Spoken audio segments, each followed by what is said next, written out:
Good evening, everyone. I think we're going to start this meeting right now, and I want to welcome you up. This is a meeting of the Neighborhood Subcommittee meeting. I have with me my colleagues on the subcommittee, Eric Giccia, Councilor Giccia, and Councilor Wayne Janess. We are the three members of the Neighborhood Subcommittee.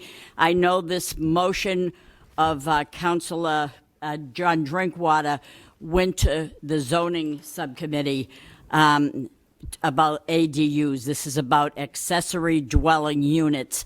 I think it's a very, very important issue. I think this evening we're not going to have an opinion, or we want to listen to as many people as possible, because I'm still a little bit on the fence. I just don't know. I want to hear from everybody. I think that it should have probably been a joint subcommittee, but we didn't. I shouldn't say we. I'll take the blame. I think it was me. I kind of dropped the ball. But tonight we're going to listen to those of you that are here. I want to limit it to 5 minutes, but I'm not going to stick to it because I think it's that important if you want. And we are being broadcasted live, so this is live right now. So whenever you want to go up to the microphone, just say your name and address for the record for the city clerk to take that down. Not that we're going to come over to your house and yell at you or anything. We're not going to do that, but we just want to hear from as many people as possible. I went on the radio this morning, talked about it, asked the people that do the show there what they thought of it. Some were in favor, some were not. With us this evening is Casey Crane from WCAP. She's I want to say news director for some reason. I don't know why I want to say that, but she a co-host. There you go. So anyway, if you want to get started and go to the podium right there, there's a microphone, and I'm going to take notes, so please don't talk so fast. I have to do a report, but thank you anyway. Councilor, we just got a quick roll call. Oh, I'm sorry, and roll call from the city clerk. Chairman Mercia. Here. Councilor Giccia. Here. Councilor Janess. Here. So does that mean I have to repeat what I said all over again? Okay. Thank you so much. So, yes, I'm sorry. Go ahead, Dallin. Go ahead. Good evening. My name is Phyllis Hunt. I reside at 48 Florence Avenue and have lived there for 46 years. As the City Council contemplates ADUs, I suggest you take a look at the Upper Highlands neighborhood after Stevens Street at Westford Street, especially the streets running from Westford to Pine and Westford to Princeton Boulevard. It will provide a long-term view of what happens and what occurs when residential neighborhoods change. This area started out with large one-family and two-family Victorians. Through the years, through zoning variances and changes, many of these homes have become multi-family units. Many of the original structures were raised and replaced with multi-unit apartment complexes and condos. When first built, they had adequate parking for the time and landscaped space. But through the years, this changed, with landscaping no longer in place and apartment dwellers now parking on main streets. These kinds of residential changes have resulted in overcrowded neighborhoods with inadequate parking for today's needs. Much green space has been obliterated by the need for parking. Many of the multifamily units have absentee landlords who do not monitor property or make needed repairs. On my street alone, we deal with property owners who rent out rooms to tenants, which increases parking needs. A house next door to me that was built as a single family and now is a two-family has 7 vehicles, 2 of which are business vans. On the next street over, Gibson Street, there is a proposal to build a 3-bedroom house on an undersized, unbuildable lot in an already crowded neighborhood. These are the realities present in our neighborhoods today. Change represents challenges which forever change the character of a neighborhood.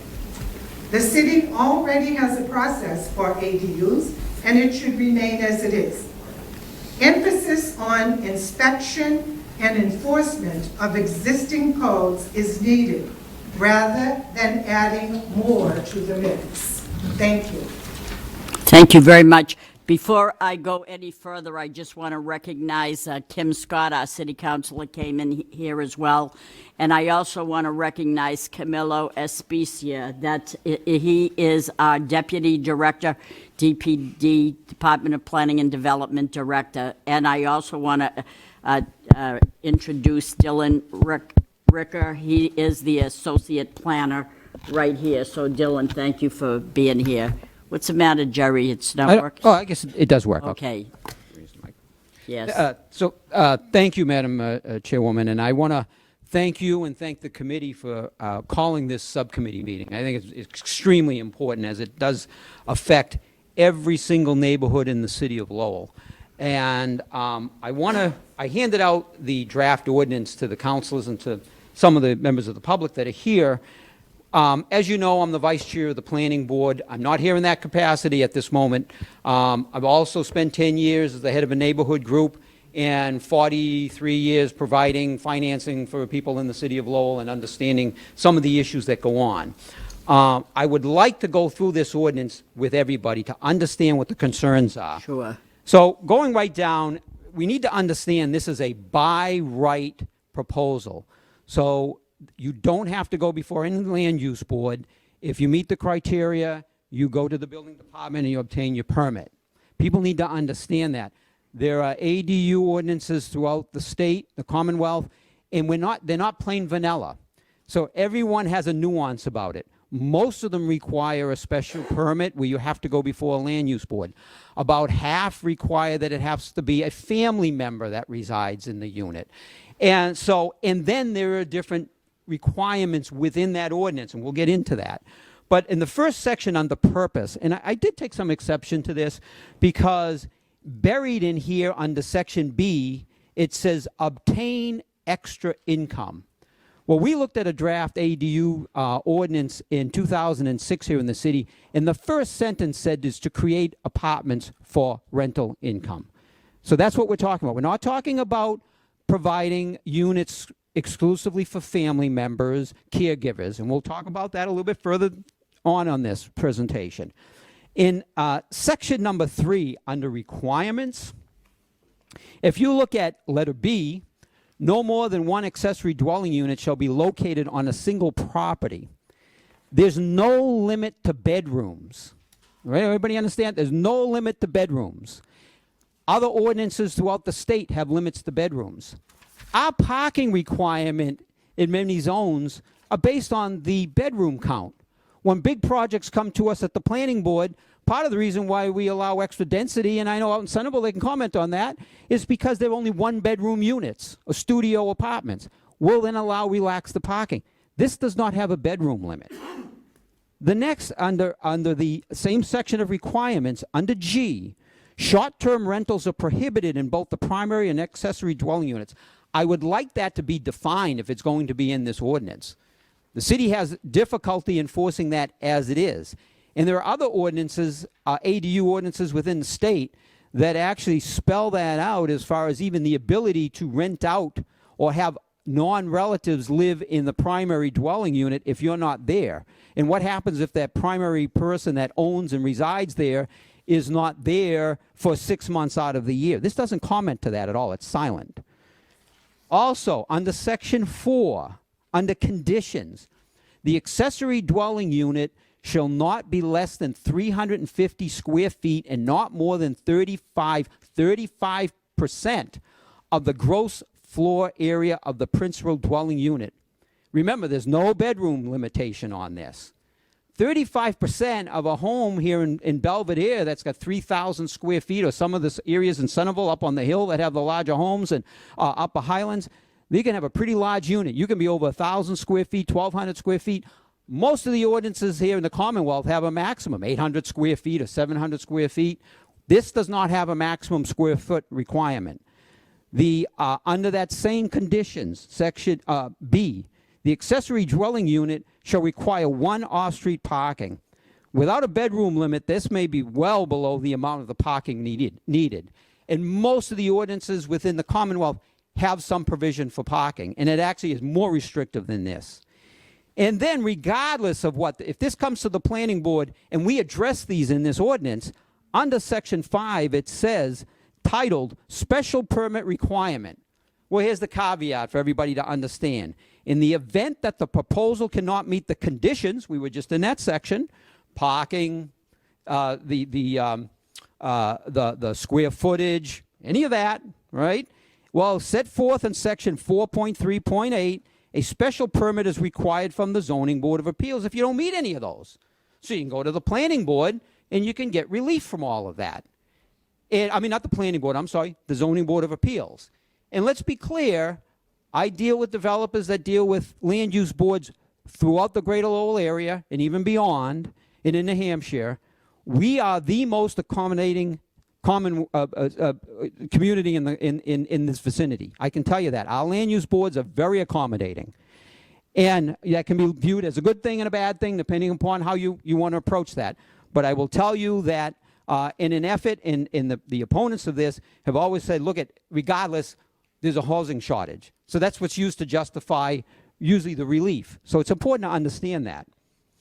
Then, under section 6, under termination, I want everybody to understand that. Under double I, it says the kitchen facilities of the accessory dwelling unit shall be removed unless determined by the building commissioner or the designee that they are incidental and subordinate as an accessory use of the principal structure. Well, the reason that's in there for everybody, and everybody needs to understand this, because we're not talking facts in the city of Lowell. That currently, you can have a second kitchen. You can have a suite. It can't be closed off to the main dwelling unit. I know people that have their family members. My mother lived with me till she passed away. We set it up so she could. That is, right now as we speak, you can do that in the city of Lowell. If we want to help the residents of the city of Lowell, I suggest we have a booklet in the building department that assists people in how you can do that if you have a family member or caregiver that you want to accommodate.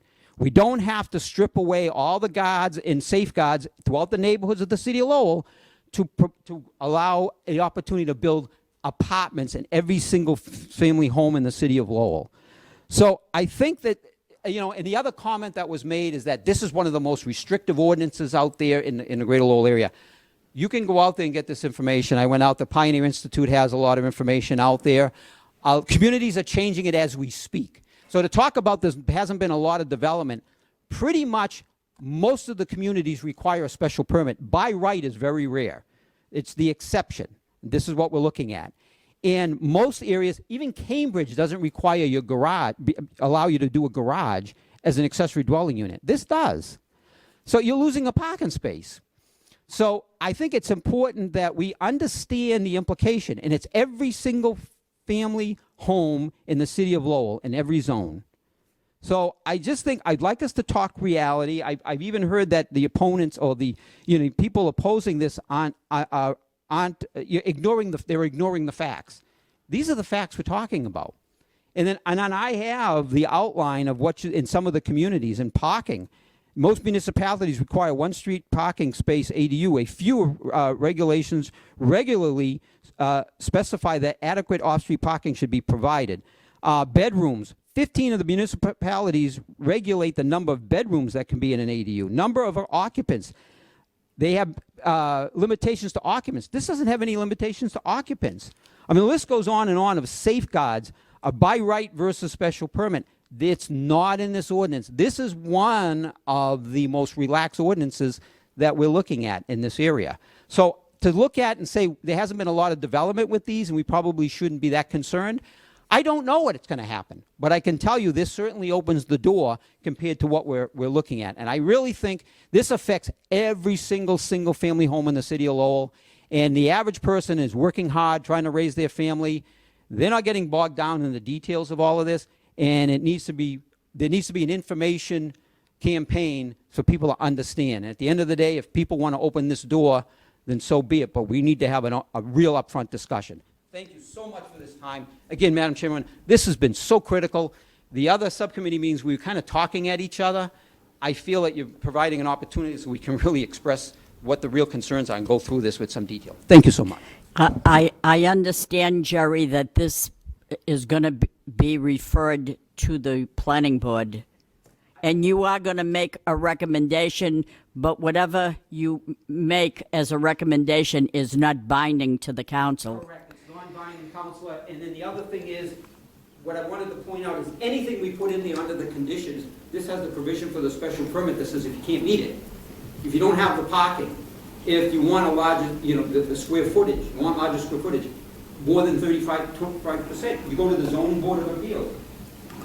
The lot size may be a problem, you go to the zoning board of appeals. And again, we're very accommodating on the land use boards. And so I don't know what kind of safeguards we could put in there if they can skirt that and go before the. Can I ask Camilio, is there a provision somewhere that I might have missed that said that you could have a single-family home and do the ADU, but you have to have parking, off-street parking, like a driveway or something? Did I miss that? Because I did. So you It are isn't- required.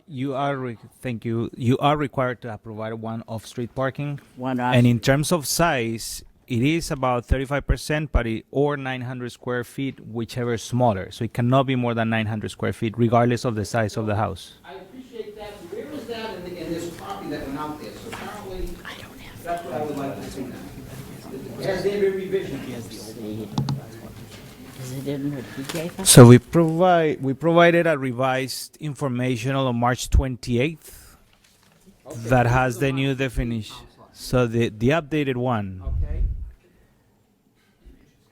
you So that was can 85%. Oh, right here. yes. That's 85%. Where does it say 900? So if you're, It's so, just revised definitions. so No here's larger my employer. scenario. If you have a driveway and you are allowing one person to park there, but you have 3 bedrooms and one of those bedrooms is occupied by a son or a daughter that happens to be 20 years old and they have a car. So let's say that you have a couple that live there, plus the daughter. Now you got 3 cars. Could that be possible? Or am I thinking that that's not possible? So they still require the building permit, and the building permit comes with meeting all the requirements. If you are not providing parking, you don't get the building permit. Hence, you cannot Then you can build go a for unit. special permit before the zoning board of appeals. That's what the So then they could probably issue that, right? So instead of getting in the parking cars, one will be in the driveway and 2 will be on the street. or they could waive the parking altogether, Counselor. So I just wanted, I'm just Sure. throwing We'll it out certainly there so you share. understand And what just so could everybody knows, happen. There was apparently a change on that. I did not have the updated copy, so I certainly acknowledge that. They did put a limit. It was Correct. 900 square Yeah, feet. that's the maximum that you can. 35% of 900 square feet. Oh, no. Certainly, I want to talk facts, so I don't want to give any Okay. information on that. All right, good. Oh, sir, I'm sorry. Go ahead. No problem. My name's George DeLuca, 463 Merrimack Street, Lowell. I live in the Acre section. Before retiring, I worked in the real estate development and public sector capital improvements and community development fields for over 35 years. I'm currently a member of the Lowell Forward Master Plan Steering Committee and the associated NIMCOG Housing Subcommittee. I'm here tonight as a private resident. I'm here to speak for allowing accessory dwelling units, ADUs, in Lowell on a limited basis, perhaps via a pilot program, as some of you have suggested. There needs to be a rent control component built in to protect renters, or alternatively, rental protections could be incorporated into a long-term lease. According to a study released by the Pioneer Institute in 2018, which was just referred to, 31 municipalities in Massachusetts have adopted ADU programs in keeping with the following measure. allow ADUs but restrict residency to relatives of the homeowner, caretakers, elderly people, or qualifying low-income households. Lowell is a family-oriented community, but sometimes life separates people as kids grow up and head off for college, or as parents and grandparents with deteriorating health face institutionalization and loss of independence. ADUs could be the answer for some, and good for the community because they promote family unity. We can empower families with the ability to stay together, i.e., when a member of the family owns a qualifying single-family home and wants to extend the family unit to include their adult children, parents, grandparents, or what have you. An approach like this could lead to an increase in CDBG funding. For example, to regenerate and or expand a citywide housing rehab program that benefits both single-family homeowners and their ADU tenants over a protracted time period. ADUs can be viewed as one very small solution to the housing crisis because they can serve to satisfy the needs of people who cannot afford market rate housing, like people on Social Security who have little or no savings, college students, young families just starting out, children who embark on non-traditional careers and who defer their income-producing years to a later date, such as artists, writers, entrepreneurs, and so forth.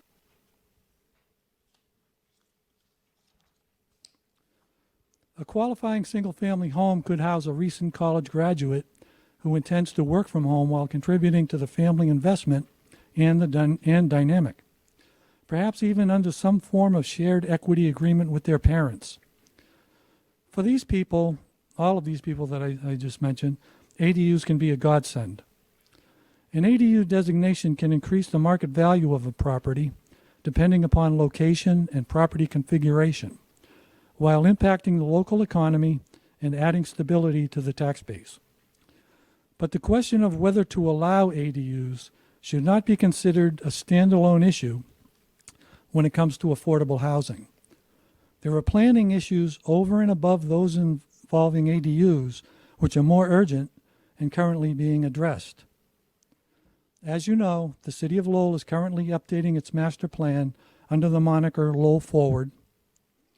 As part of that process, the Lowell DPD and NIMCOG's Housing Subcommittee are currently working in tandem to develop a regional plan that addresses the need for affordable housing. And when I say affordable housing, I mean affordable for all residents.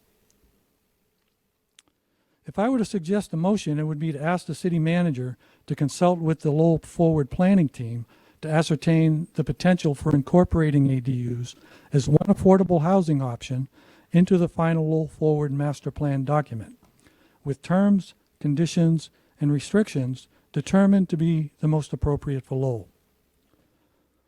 The Lowell Forward team is positioned to provide a comprehensive vision that addresses the future of affordable housing in Lowell. So let's take advantage of that. I trust that Lowell Forward, in conjunction with the NIMCOG Housing Subcommittee, will propose a comprehensive approach for surmounting the affordable housing crisis across a wide spectrum that includes housing the homeless under the... I'm sorry.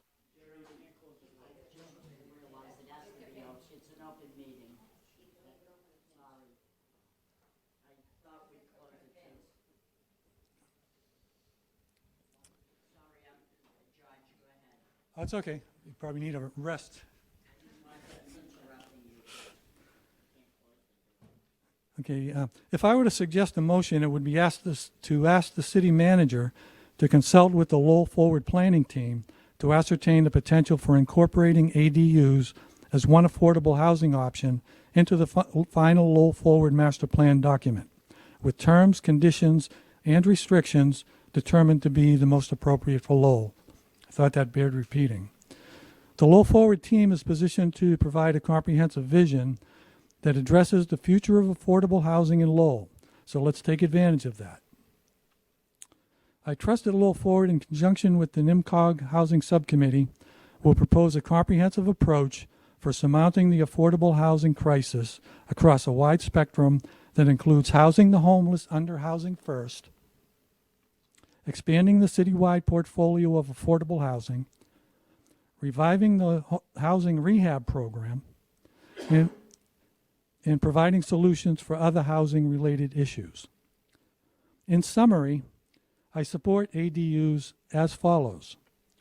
Allow ADUs, but restrict residency to relatives of the homeowner, caretakers, elderly people, or qualifying low-income households. I'd also like to add caregivers to that list. Again, the designations of relatives of homeowners, caretakers, elderly people, and caregivers are inclusionary and not limited to low-income households.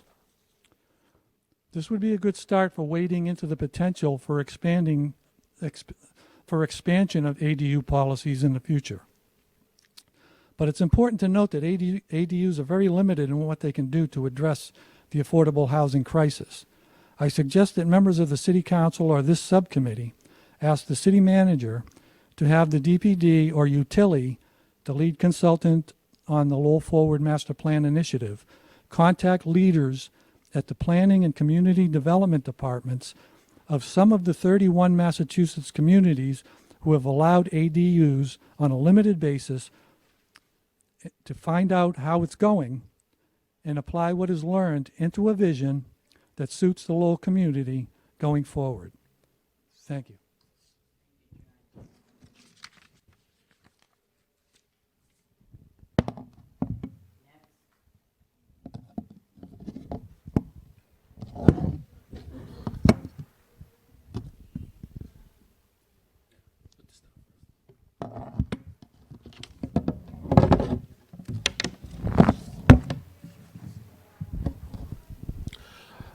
Good evening, Subcommittee Chair and members.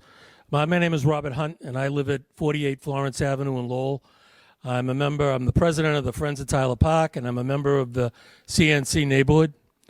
I'm here tonight to speak against the proposed zoning change to increase the use of ADUs. I would first like to reference something that's been talked about a little tonight, which is the Pioneer Institute, a white paper dated 2020. September 2020, that talked about ADUs in Massachusetts. And at the time, there were over 100 cities and towns that made some change to zoning as it pertained to ADUs.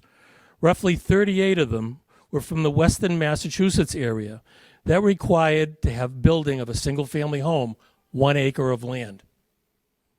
So for that family structure, these ADUs have worked, because they have that particular space. Lowell is not that location, where we require 7,000 square for a single-family house.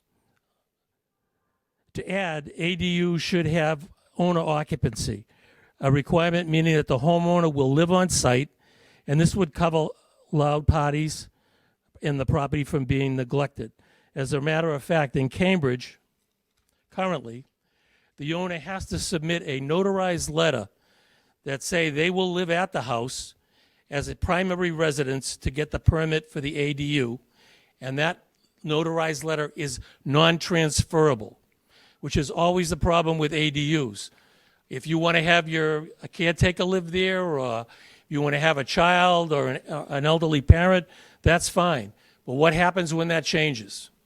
That now becomes rental property, and that is one of the biggest gating issues to any kind of an ADU in my mind's eye.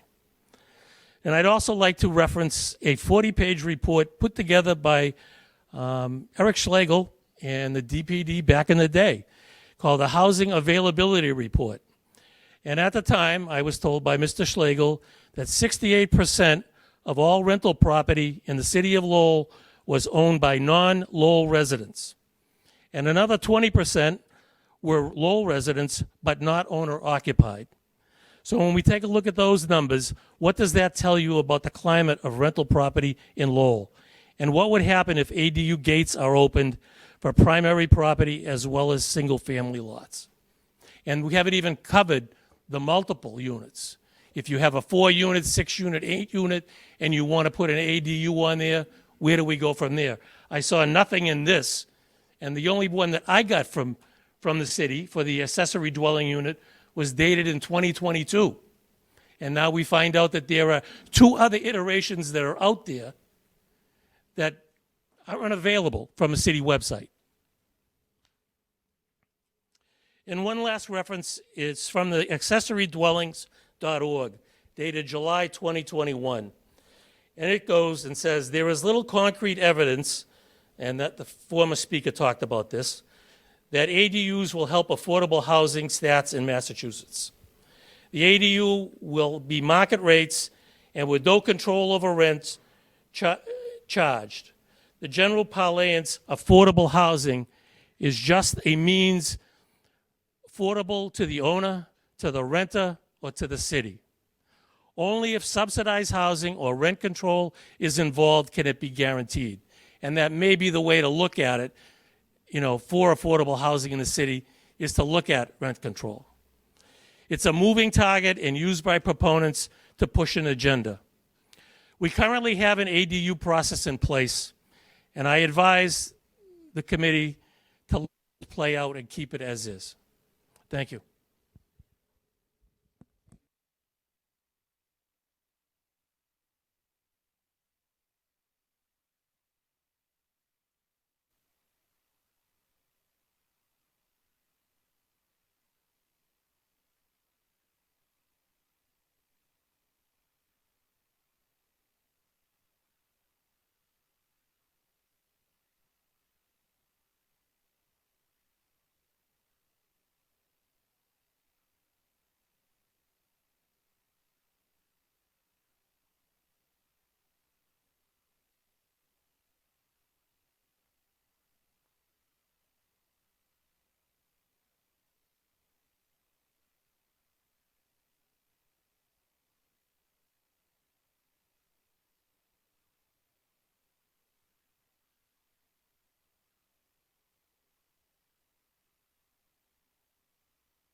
There we go. Oh my gosh, sorry. It was red. I didn't do well in kindergarten. I'm sorry. Did you hear enough? Oh, and mine was just red, so they didn't hear what I said either, so I can understand that. You're doing all right.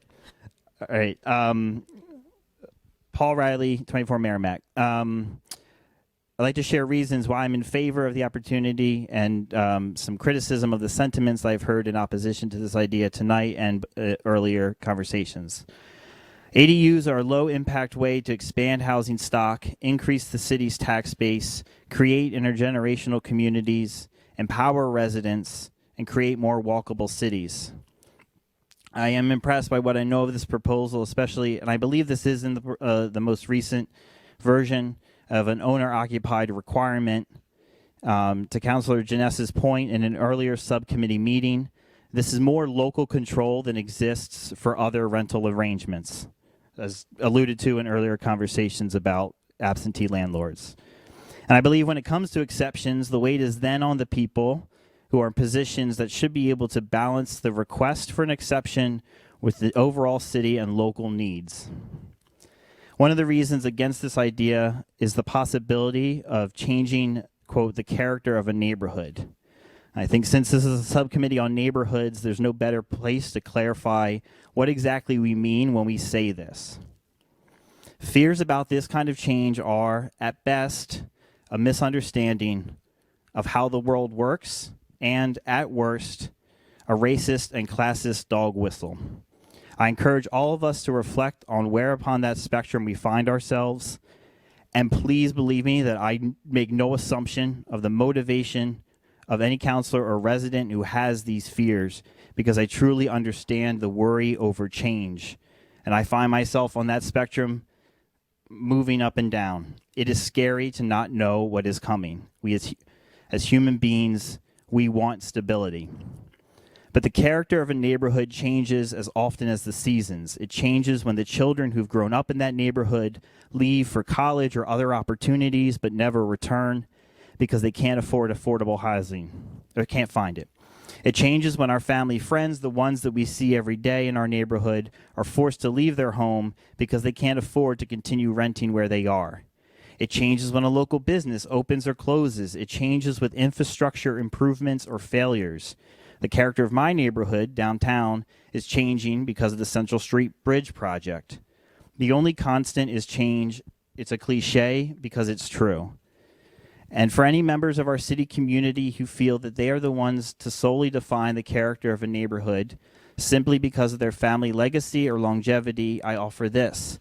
No matter how far back we can trace our family's history in this city, that tracing eventually leads out of Lowell for many of us. There were people living on this land long before it was Lowell, and people living here long after we are. We do not have permanent claim of this land. Again, the only constant is change. And for those who would tell residents to go elsewhere when they are interested in things not yet built, I'm baffled at this sentiment. With the wild housing market, low housing inventory, and current loan rates, this isn't feasible for a lot of people. And it also sounds to me like the sentiment, love it or leave it, which I find to be a ridiculous premise. Residents of Lowell don't abandon things. We build things. And our love doesn't require tolerating things that we have issues with. We address them. I love this city, and I would love to see people have more control over their own lives. This is one of many improvements that we can make, just like the recent revision to the downtown parking minimums that will allow Lowell to become a more robust, stable city. And as the density in our tax base increases, we can invest in more robust public transportation, I think, to address some of the concerns I hear about parking and cars, more walkable neighborhoods, maybe with local businesses to serve common needs. I do not believe it is enough to cite vague sentiments or emotions like fear or worry as reasons to not do something. We make decisions on data and information, and I believe the data bears out that ADUs have more benefits than drawbacks. I encourage you to be bold, to commit to possibility, to empower the people of the city. Trust that they have the capacity to create neighborhood character that we can all be proud of because they have been doing that for generations. Thank you for your time. Thank you, Paul. Anybody else? Thank you very much.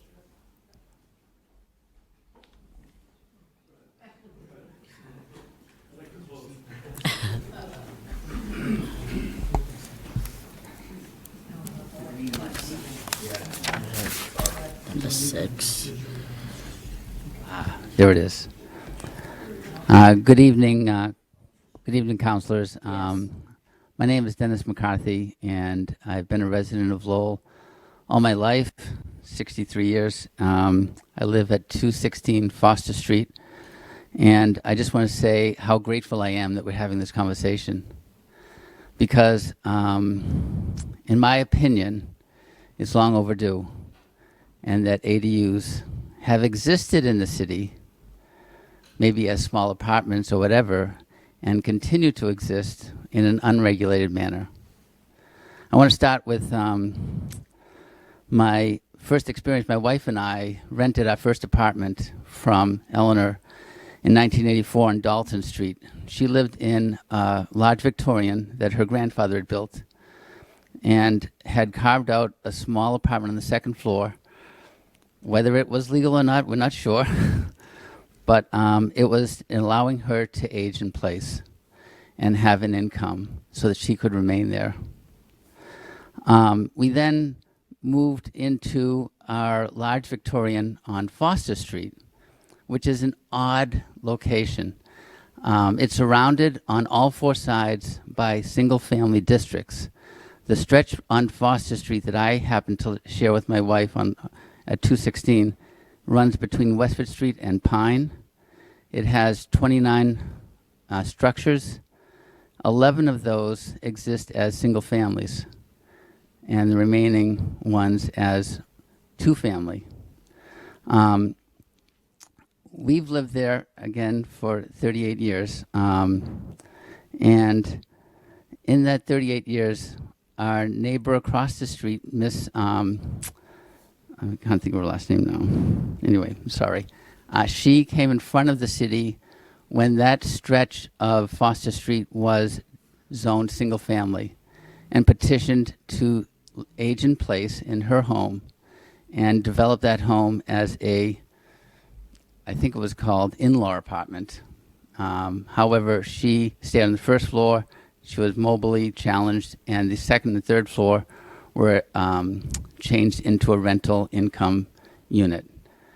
My neighbor beside me converted his first floor for his aging mother without doing it legally. They've since passed, so I can say that and not have to worry about it. But again, there are these ADUs in the city that exist. But more importantly, in this small stretch of Foster Street, surrounded on all four sides by single-family zoning, 11 single-family homes have existed and stayed single-family since it was changed to a two-family district.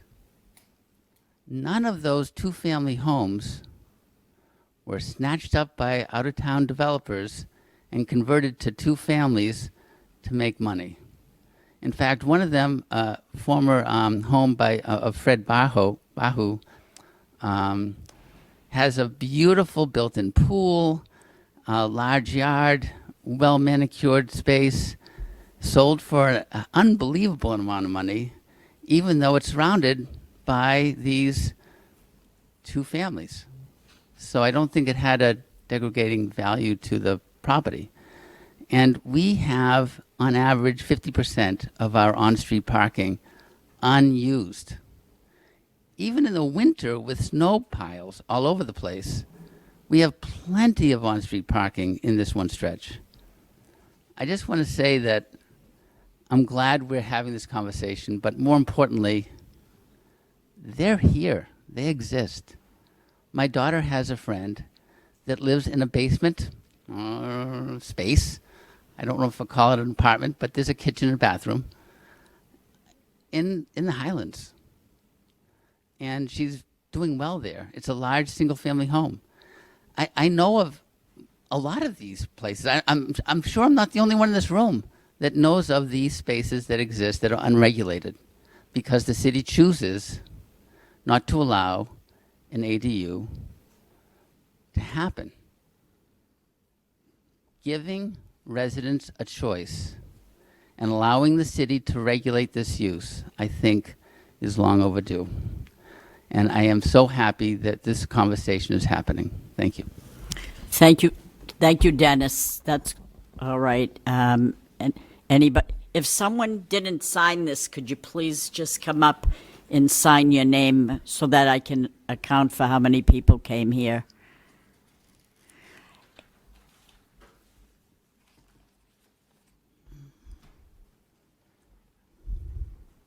Is the green light on? It's red. Is it green now? And Thank I will you. come up and sign that after. I didn't get a chance to. Thank you. Okay. First, I want to thank the subcommittee for, as I will reiterate what several of my neighbors have said, I want to thank the subcommittee for gathering together tonight, giving of your time. I want to thank the councilors that are here, giving of their time, our city clerk and the members of the DPD that are here. Thank you very much for your time. This is a very important subject. I'm here to speak in opposition.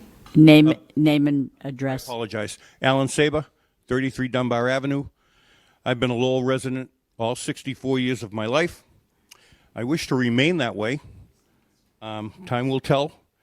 I'm here in opposition of this for a couple of reasons. And the first reason is I have a problem with whatever change, and I apologize if some of the notes that I have don't reflect the last draft. I didn't see the last draft, and I don't know, the ink might still be wet on it, but I only had the March 16th one. All the changes that you want to implement or do, I just have one word for that, and it's enforcement. I live in a neighborhood now. I moved into a single-family neighborhood 12 years ago when I bought my parents' house I lived for 25 years in a multifamily neighborhood in a two-family home.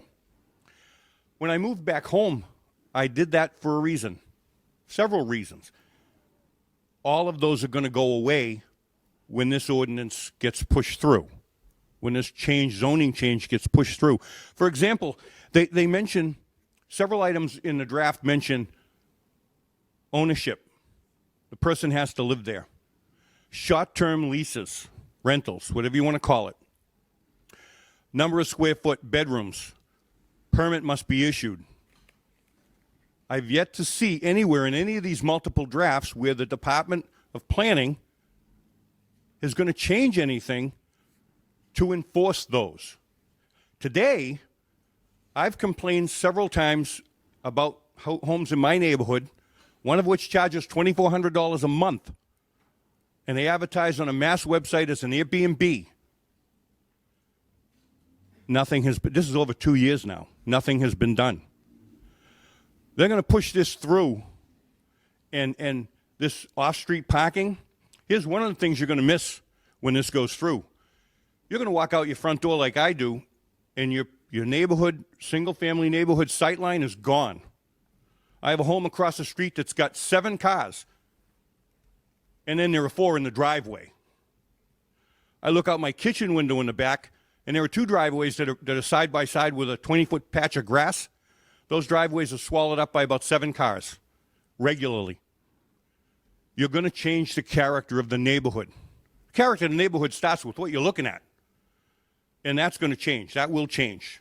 People will come and go for that simple reason. And overall, you've heard from the last 2 meetings, I won't throw numbers at you, I don't have them. I don't do the research, some of my neighbors do, but there's been nothing to show that this is going to put a massive dent in the problem. I don't deny that there's a housing problem. I do not. I've been one of the fortunate ones. I own a home. It seems that the people in favor of it, and I'm not profiling, they're renting. And I can understand, I may be on that side of the fence if I was renting at the time. But that isn't the case. And to change the zoning in this city and allow multifamily, whatever you want to call them, I've heard them, granny flats, whatever you want to call them, you're going to change the character of the neighborhood. It will change. But I thank you very much again for your time. I will sign that. Could I just say one thing, Alan? I'd like to recognize Ms. Camilio here, who has to explain something that you Sure. made a statement about. Thank you, Councillor. So yeah, I just want to clarify a couple of things that have been mentioned from our latest update. One is the sizing. I think we talked about it, but I just want to make sure that it's pretty clear that there is a maximum size of 900 square feet. We can address maybe the language of the maximum number of bedrooms, but given the size of a 900 square feet unit, when you're talking about a kitchen and a small living room, pretty much is a 1-bedroom unit, but there's certainly possibilities to upgrade the language to make sure that there's a maximum number of bedrooms. The other one is that somebody mentioned about the requirement of property owners to live in the property. That is a requirement. So it is required that the property owner lives either in the main structure or in the ADA unit. Part of the ADU being as a helpful tool for affordability is that it goes both ways. It helps people find a smaller unit that they can rent, but it also helps the main structure property owners sometimes in paying the mortgage. It may be that per square footage, the rate of the rental is market rate, but given the size, it makes it affordable for some people that cannot afford a bigger unit, be it a bigger apartment or a single family home. And in terms of requirements, all these are requirements that follow the same principle of any building permit that you have to go through for any type of unit, be it a single family home, a triple decker, or a multi-family development. All these requirements have to be met before you get a certificate of occupancy. If you don't meet those, you don't get a certificate of occupancy. There's no way to get this without the building superintendent to look at these things and actually provide the permit for this. So I just wanted to clarify those things to make sure that There are caveats to this. It's not just a free-for-all. How- It's not any size, and it's not per anybody to live in both units. That the building, the property owner must live in either the main As I structure or the indicated at ADU. Beginning, I do understand, and it's changing as we meet. Every meeting there's a draft or a change to it. I understand that. But again, getting back to that word that I gave you at the beginning, enforcement. I don't have to tell you. There are people out there. One of the houses that I'm talking about has got added three bedrooms to a 3-bedroom single-family home on a 10,000 square foot lot. And there are 6 cars that are there. Now, okay, maybe not every one of them is in one of the bedrooms, but enforcement is I haven't heard anybody say, no, enforcement's not the issue. We will tackle that. I was in a meeting, I watched a meeting not long ago where Councilor Mercier approached Eric Schlegel about the number of visits his team does on a daily or weekly basis. And it's alarming. And the city is growing. I can't imagine those numbers are even less. I will leave you with this. 2 years ago, there was a story in the Boston Herald by a writer by the name of Betsy McConaughey. She was a former lieutenant governor for the state of New York. And the article in the editorial was entitled "The War on Single-Family Homes." And it, in layman's terms, long and short, it wasn't a very big article. It talked about that presidency taking over on a larger scale state zoning, all for the almighty dollar, all for the benefit of federal funding coming into cities and towns. I'm not knocking that, but this isn't the way to go. I'm sorry. Thank you again very much for your time. Thank you, Alan. If I could just say, Jerry, did you have a question to ask? You know, if I could just, Madam Chairman, because again, it's a sticking point for me, is when we talk about what the conditions are, and there's a couple things. First of all, we don't have a recertification for residency, which some of the ordinances have. All right. So when you first apply for the permit, you declare that as your residency. This doesn't get checked going forward. This will be a neighbor saying, "Hey, then so and so doesn't live there anymore." You're going to call the planning department up and building department up and say, "Hey, so and so no longer lives there." We're not recertifying that. Some of the communities in the Commonwealth have it. You know what they said? They can't keep up with the research on it. We can't keep up with the research on the rental units. And then whatever we say is a condition in there, we can't lose sight of the fact there's a condition that you can, if you don't meet those, you can apply for a special permit. And the illegal units, it's costly to apply for this. Your taxes go up. If anybody thinks this is going to stop illegal units, you're kidding yourself, because it's more costly to do this. So that's why I want to, again, because it comes back. No, we were just hearing the speech again. I thought maybe you had some questions, but that's okay. I know. Okay, go ahead. Yeah, I just want to Dylan. clarify one thing. So in the ordinance, there are requirements and conditions. Requirements such as home ownership is not something you can get a special permit to be exempt from. The conditions such as like off-street parking are something that you could apply to the zoning board to get relief from. However, the requirements such as homeowner occupancy, how it can only be a single-family use, those are not something you could go before the board for a special permit. Which revision are you reading from? That was from, this is in both revisions. So that's in the original? Yes. We can clarify. Because we have, in the goalposts keep moving, that's where the problem is. And I think the discussion is making the goalposts move. So for me, I saw the first one. The second one, we supposedly got on the 28th, but I'll go back and look. But the revisions, I haven't seen some of the same things that you haven't seen. So when I say things that, there's 3 revisions so far, in my opinion, it should all go to the voters on a non-referendum binding and let the voters decide on whatever the final piece is that comes from them. But that's my opinion of the whole thing.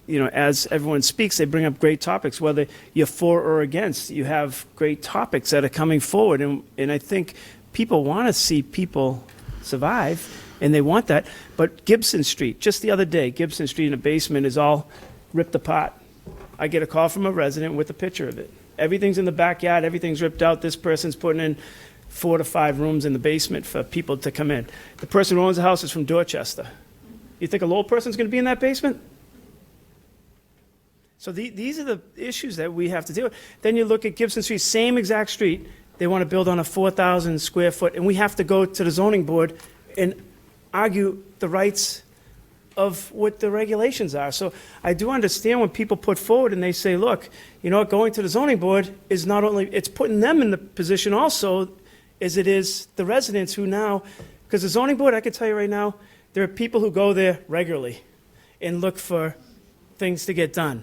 And it seems like certain people go there regularly and things get done. So, and it's not always advantageous to the neighborhoods or for the people. So that's my concern with a lot of it. And Deb, I certainly will turn it back over to you. I just think this is too short of a time to throw this on any council or anybody to vote, and it should go to a non-binding referendum with the final piece together going there. This is your city. This is a democracy. It's not 11 people take over this city and say, we're going to tell you the way you're going to live. It's a democracy. Let it go to the people who vote and bring it back on the final piece from DPD. That's my opinion of the whole thing, but Deb, go ahead. Wait one moment. Having said that, if that goes by way of the fact that we as a council had a referendum question for the public to vote for the mayor, well, I don't know where that went. Did it go into the black hole? Because I never said It is at the committee, and they're looking at the council rules and going over all of them at once. So it is in a council committee right now, but we have a lot of committees going on all at once. So we're trying to look at all of the committee things and put them in order of importance for people. And this is one that's top priority right now.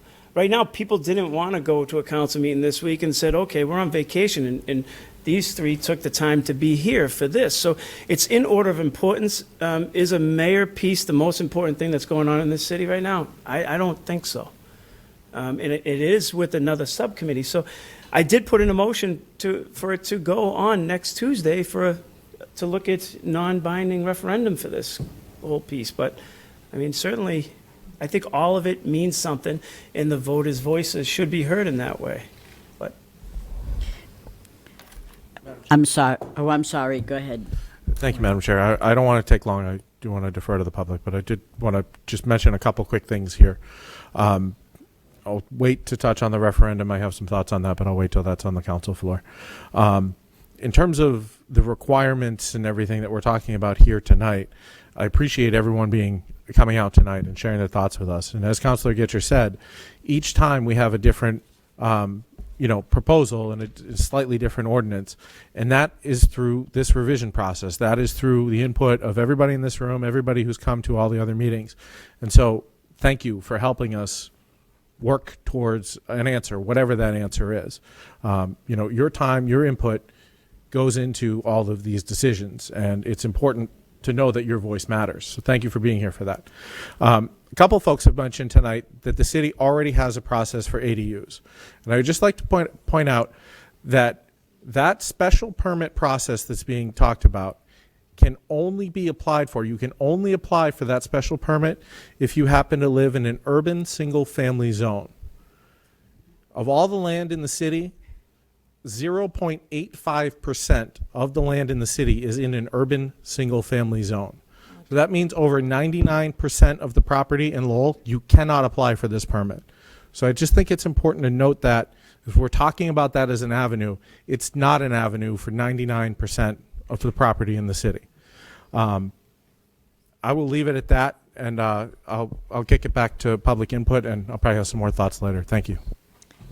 Thank you. I'm sorry. Finally, Deb, go ahead. It's actually, I'm really kind of glad that you just did that, because the last subcommittee meetings were always like that. We didn't have a lot of public input, and now we do tonight. We're not on 3 minutes, and here I am. All right, so Deb Forgione, Pawtucketville. I have 2 thoughts, and I can talk about them tonight because from what I understand, it's more than 3 minutes, right, Rita? Go ahead. I'll let you go. All right. So one of my notes was, I believe Councilor Eric Gitchier's suggestion to bring the ADU ordinance to the voters is essential. If you're going to change zoning, and this is a generational zoning change, this is not an overnight, let's just change a one-way street. It doesn't work that way. This is big. And you have the responsibility to let people know that this is going to happen. You have a responsibility. There's been no outreach to the neighborhoods and single-family homeowners to let them know what you're about to do and how it will impact them. If you're going to make the generational change, there has to be an outreach to the property owners. This did not happen. We've had zoning meetings where I think we've had 3 or 4 of them. Most of them are information given to the speakers, and then we have 3 minutes to speak. So many homeowners that bought single-family homes, that's their expectation. They bought a single-family home in the city of Lowell, and you are about to change that. Because on that single-family homeowner street, there'll be 10 houses. And after that ordinance gets approved, every single home will be able to add an apartment. And I've heard people say, well, that's not going to happen, Deb. Well, you just gave that right to every single homeowner. You won't be able to take it away. And someone suggested, oh, let's see what happens for a year. Well, it'll take you a year to build it. So you can't do a year and say, let's see what will happen. What you're doing is someone bought a single-family home in the city of Lowell, and you're about to change that. They have to know that. And I believe the only way that it's fair is to put it on a ballot referendum and let people know what you're doing and let them have a say. Because the second part of what I wanted to talk about is the reason it's needed is that Lowell housing is at 70% attached multifamily and 30% single-family homes. That's the makeup. So what I want to talk about tonight is an ordinance. Okay, about 10 years ago, an ordinance was called Tri-Annual Inspection of Rental Units and Renewal Certificates. The reason for that ordinance was because of violations of illegal units, as well as violations of the sanitary code and building code, fire code, and local ordinances. So 10 years ago, City Council adopted an ordinance, tri-annual inspections. Every 3 years, inspectors go to these units and verify that they meet the criteria, everything I just mentioned, and they get their certificate. So here's some facts about the success of the ordinance. July 26, 2023, at a joint Housing and Zoning Committee meeting, a district councilor said that there are many illegal apartments around in the city, and we should not kid ourselves because it is throughout the city. If that councilor knows that, that means that every councilor here knows that. So you know that there are illegal units in the city. But there is an ordinance that you're supposed to check every 3 years about the units that actually are legal. So let's go back to March of 2021. There was a motion to give us the status of the success of the adopted ordinance. At that meeting, we have 6 current councilors in attendance. In fact, Councilor Drinkwater, Vesna-Newt, and Leahy that were on the subcommittee of zoning were the councilors at the time the ordinance and the time that they got the report. Here is the response from the Department of Inspectional Services. It was a motion by Elliott, requests the city manager to provide a report regarding the status of the tri-annual inspection of rental units and renewal certificates per city ordinance. Developmental Services has received and entered applications for 22,384 units throughout the city. That's a fact, came from the Department of Development Services. That total includes 15,850 units which require inspections under the ordinance that the City Council passed. They added over the past year of 2021 that they had received an additional 1,209 applications under the ordinance, and as of that date, on 2021, performed 261 inspections. So that's the consequences of an ordinance. You know it, you know the figures were given in 2021, and now we're working on a 2024 budget with the city. It is not an employee problem. It is a planning problem. To turn around and put an ordinance on the backs of the employees and the citizens and do nothing to make sure that that ordinance is followed. But now you're talking about doing another one. I would humbly ask you to please, with the triannual inspections, yes? Oh, okay, triannual inspections, let that be your shining star. Let that be an ordinance that works when you implement it, that it works. Give the tools to the Department of Inspectional Services. Give them the tools that they need. And I think one small caveat, if this gets passed through a referendum, there has to be something that kicks in, that if the city of Lowell increases 50 units, 100 units, 200 units, that should trigger an inspector. There should be a rule or an ordinance that for every 250 units that the city of Lowell increases, we get an inspector. Because everyone here knows exactly how it works about inspectional services. They're overworked, they're on enough, and it ends up being neighbor against neighbor. Nobody wants to call up and tell and rat out their neighbors, but that's what happens. So you have the power to make sure that the triannual inspection ordinance works before you put another ordinance on us, but preferably let the people here that have property that they bought with expectations be able to go to have a voice and vote whether or not that's something that they feel that they're willing to do. So, thank you. Thank you, Deb.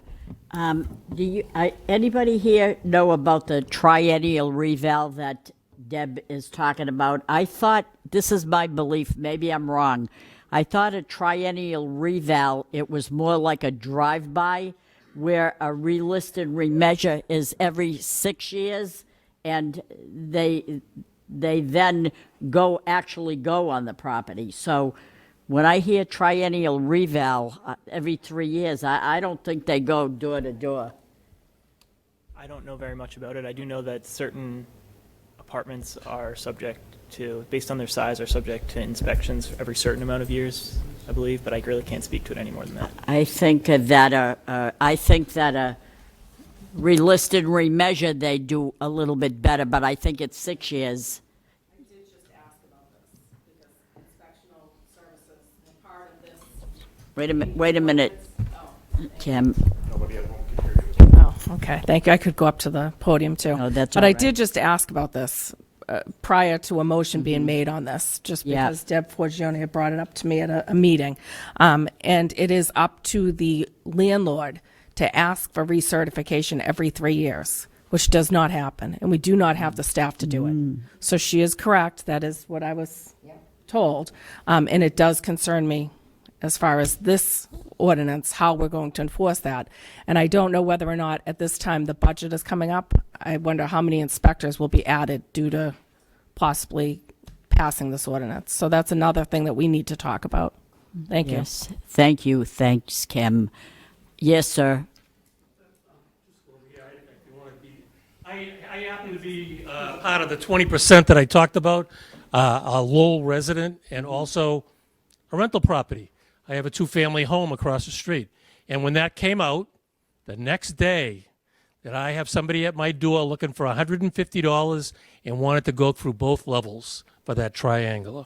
Wow. And they did. They came in, looked at the first floor, looked at the second. I still have it. I didn't bring it tonight, but I can bring it down. I can bring you a copy. You didn't call them. They just came over? You know what I did? I went to the zoning and I complained about somebody on the street having a rooming house. Well, there it with is. 11 names on There's there. your answer. And the next day, poof, there's a guy Whoa. in my head going, whoa, you got to be inspected. Yeah, Well, I was that makes okay. sense. I gave my $150 and off they went to the night, and I haven't seen them since. Did they actually work for the city? Because, oh, Actually, the inspector lives at the top of Gibson Street. Now that you just told that story, they'll see you tomorrow. Yeah, they'll be back. Thank you, thank you. I'm sorry to get off the subject. Go ahead, I'm sorry. Hi, my name is Josh McCabe. I live at 62 Fairmount Street. So I want to thank you guys for having this discussion today. This is something that's really, really important for this city that I was born and raised in. So it's no surprise to anyone here that Lowell is in the midst of a housing crisis. And I've heard a lot of talk about change and worries about change at this meeting. And I think the biggest change the city has seen in the last several decades as the city has gone increasingly unaffordable. So I think if we're looking to keep the city's character, which historically has always been a very welcoming city, is we need to make some changes to our zoning laws to continue to make this city affordable for folks who want to live here. And that's really, really important. So ADU ordinances are a small part of how we can bring about that change. I'm a sociologist by training. I know the research on housing really well. And I can tell you that when you increase the supply of housing, it constrains rents, it helps bring rents down. So that's going to happen in proportion to the amount of housing that you allow. So if you allow a lot of housing, rents go down. If you allow little housing, it slows rent, right? And I think that's going to be important if you want rent to move faster or slower or down. I'm going to take down, but if we can only get to slowing rent increases, that's a really, really important thing that we can do today with this ordinance. It doesn't mean that more is not needed, but this is a really, really good first step. So ADUs, I think, are important for three reasons. One, they're affordable to build and to rent out. So there's a lot of talk about just going for the ZBA. These aren't big developers. These are folks who have some extra space in their house. They want to make some room, so we want to make sure that ADUs are a way for them to be able to change their house that they own, their single-family homeowners, to be able to rent it out to a family member, to a friend, to whoever they see fit. And most of these tend to be a bit below market rate. There's some research out in California where these are legalized statewide that they tend to be about 80 to 100% of market rate units. They help households right size. So you see empty nesters who want to downsize, which opens up more housing for families. So one of the issues we have is we've talked a little bit about crowding tonight, where we have some houses where you have a couple empty nesters and a big 3-bedroom house, and you have families who are doubling up in houses in multiple rooms. And part of the reason is that it's hard for a lot of seniors to find a place to downsize and stay in their neighborhood, right? So ADUs allow seniors to do that. They can stay in their neighborhood, they can move into the smaller unit and rent out the house to someone who may need it, has a family, would like to have more room for their family. This is actually one of the major reasons that the AARP has endorsed ADUs. They see this as really important as baby boomers are beginning to retire and look to age in place. And I think lastly, they blend in with existing neighborhoods. So typically, as the ordinance points out, they have to be a certain percentage or less of the existing home. So just as you might add an addition for an internal use, this is just an addition for an external use. I have three suggestions for this particular ordinance. The first is that we should allow this across all residential units. So I think residents of every neighborhood should have access to this option. Housing crisis is happening across Lowell. Folks own these houses across Lowell. They should have the option to change their house as they see fit. I think ADUs should be allowed by right. Clear rules and easy permitting help reduce costs. Again, these aren't developers who know how to navigate these processes. So if you have an onerous process, you raise the cost of doing this, you're going to get fewer units, you're going to get fewer homes for people that need them so desperately. And lastly, you want to avoid overly strict rules that have been shown to hinder ADU construction elsewhere without really addressing underlying problems. So this includes rules limiting tenancy to family members, owner's parking requirements, and I would even add owner occupancy requirements. I know that's in there. I'll be the guy that says I would be fine if we took that out. It would be a step in the right direction, make it easier to finance these units, make it easier to build them.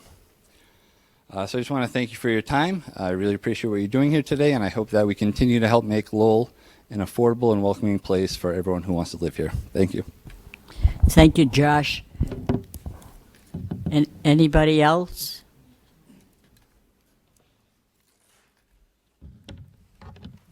Good morning, good evening, members of the subcommittee. My name is Ron Gentle. I live at 44 Delaware Avenue. I'm here to speak in opposition to the ADUs. First and foremost, I've been to a number of meetings the last several weeks, and there's been talk about ADUs offering people an opportunity to increase So, excuse me. their homes. Does he have a microphone on? Is the microphone green? Green, yes. Okay, then if it's under your mouth, that's even better. Okay, I'll do that. Sorry. I will keep it real close. Okay. So there's been a number of comments about ADUs for affordable housing and also owner-occupied to increase income for people who want to purchase or build ADUs. And that's really two separate issues that we're dealing with here. Affordable housing, an ADU is not going to fix the affordable housing issue that's here in Lowell. For one thing, if people do put in an ADU, they're going to rent it out at market rate. They're going to rent it out for the most they can to try to make money to get extra income on that dwelling unit. That's not going to fix an affordable housing. So I see two separate issues here. An ADU is being used to try to get to that issue, but it doesn't solve the affordable housing issue. The second issue is Mr. Frechette brought up the amended Article 2 definitions. And in that, and I can speak about the enforcement because I've had issues over the last couple of years with enforcement, and he pointed to provision B under purpose with obtain extra income. For the last couple of years, I've had a couple of neighbors in my neighborhood that have rented out bedrooms in their houses. The house next to me, it's a 3-bedroom colonial, was built out. They're renting out every room in that house right now. It's not being enforced, it's not being supervised. There's no inspections going on in that unit. Secondly, they're talking about one accessory dwelling unit per person, and the owner must be on the premises. This is one of the houses in my neighborhood that the owner does not live there, but the house is being rented out. Again, there's being no enforcement going on with that. To my knowledge, they're short-term rentals. I don't see any lease agreements. I see people coming in and out of the houses all the time. You're talking about off-street parking. If they're renting three bedrooms in a house, 4 bedrooms in a house, there's only 2 parking spots. I have 4 extra cars on the street. Causes extra congestion in the neighborhood. It's an issue that's going to change the character of the neighborhood. It's going to change the dynamic of the neighborhood. It's going to increase traffic in the neighborhood. And to suggest that this is somehow, and I'm speaking for everybody here that has been up here to oppose this, and I can speak for myself, and I think I can speak for them. There's no racial intent. There was an issue raised about race being a factor in this. There's no racial intent about opposing an ADU. I live in a neighborhood that is multicultural. I have a number of people, Hispanic, Black, Asian, Indian, you name it. They're great neighbors. The fact that they live next to me in a single-family house, they take care of the house, they take care of the neighborhood, they take care of their property. That's what I want. I want the neighborhood to be intact, I want it to be safe, secure, and I want it to be kept up as a proper neighborhood in a single-family zone.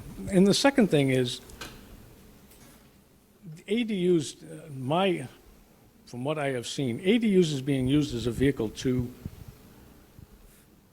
remove suburban single-family zoning. And I think that should not occur in the city. There's a lot of people who have invested a lot of their time, a lot of their resources in this neighborhood, in their neighborhoods, and the character of those neighborhoods should not be eliminated or reduced by an ADU.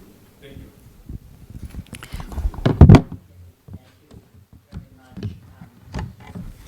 Thank you very much. I appreciate the words, Ron. Next.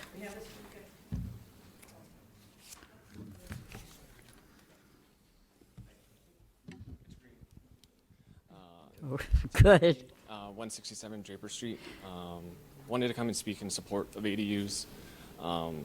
As many people who have said, like, there's a housing crisis both in the state and in Tim Durkee, 167 Draper Street.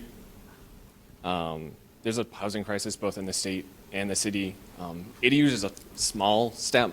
I think the city will have to take much bigger steps in the future to truly address it.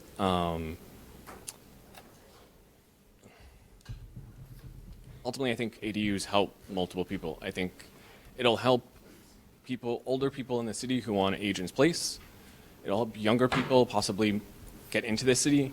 I look at my wife and I, who bought a house not even 5 years ago, and with the market where it is and interest rates where they are and the supply that's available, I don't know if we'd be able to afford to move into the city, or in this case, we're renting and bought a place. That's an option with an ADU, possibly. Not everyone's going to want to be a landlord and have someone renting out an ADU in their house, but it gives people options.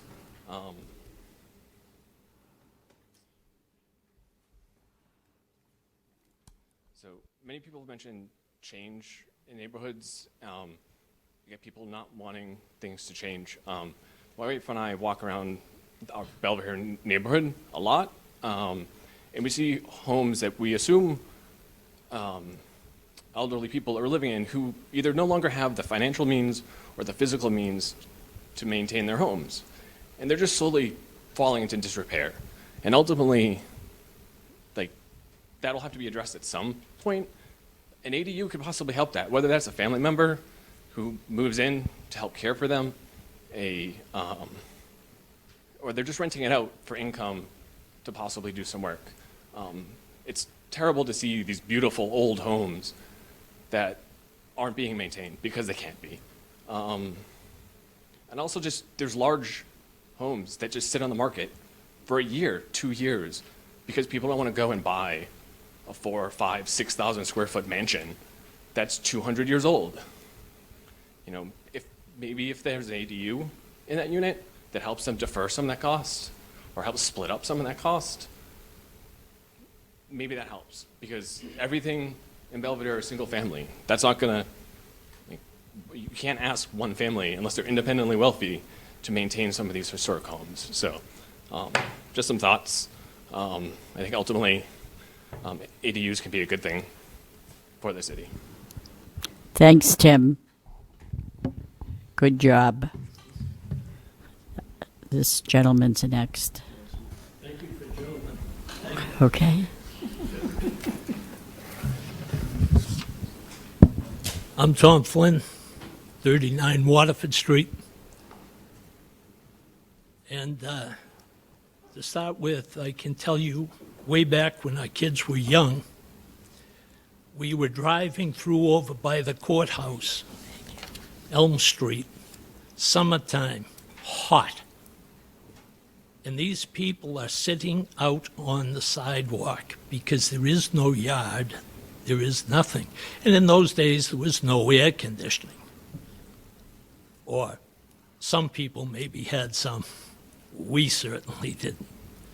But these people had no place else that they could be to be out of the building. They're in the late afternoon, early evening sunshine, and in the 90s. And I'm thinking how lucky my wife and I were to be able to go home to our single-family home, where we could be in the backyard in some shade, at least, and not have to be right out at the street. As far as the dog whistles go, I wish I had one when that dog came out at me when I was walking, one that would drive him far away. But having worked in the Lowell Public Schools, we have seen many different ethnicities, races, come through the school system. So I kind of take a little exception to that. Where some of the animosity comes from is in our neighborhood, there was a 2,500 square foot, 1 3/4 floor home that had fallen into disrepair. An out-of-town builder came in, bought it, had permission to tear it down and rebuild what was there. This builder tore down, was given a cease and desist about a month before he ceased. Continued until he had the full floor plan, 3 floors high. On the 3rd floor, a 20-foot-long dormer each side of center. And this is now double the space that was there. To rent to college students. So when you see this happen in your neighborhood on such a small lot, oh, and the parking. So frequently, they're parked right out the little driveway across the sidewalk into the street. So when you say parking, not an issue, nobody has cars anymore. Well, these people do.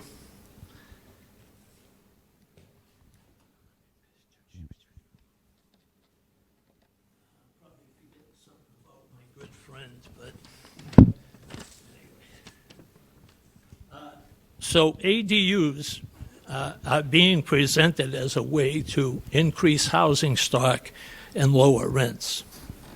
Many restrictions are included in the ADU proposal, including owner-occupied, which is seen as a safeguard to keep developers from doing what they do.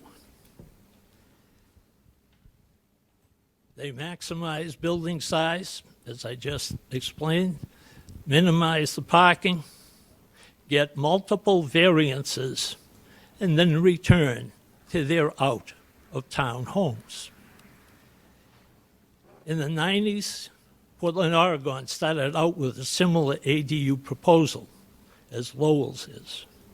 Currently, Portland is allowing more than 1 unit, up to 4 units.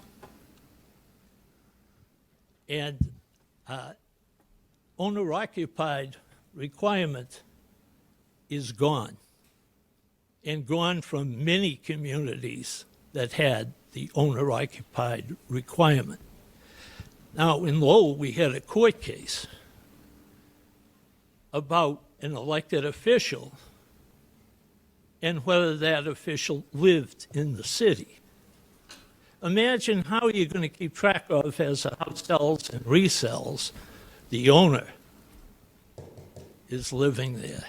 When they buy it, will they know they're supposed to be living there? In the 40-page report from the zoning, increase maximum allowed building heights and stories, eliminate or reduce off-street parking. Recently, there was a shooting in Lowell over parking.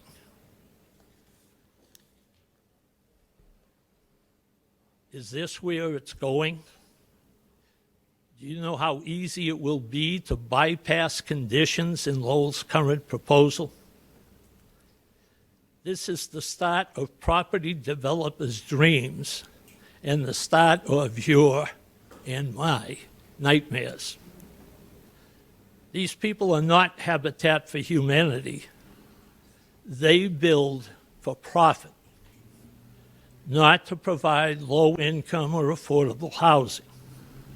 I believe they call it capitalism.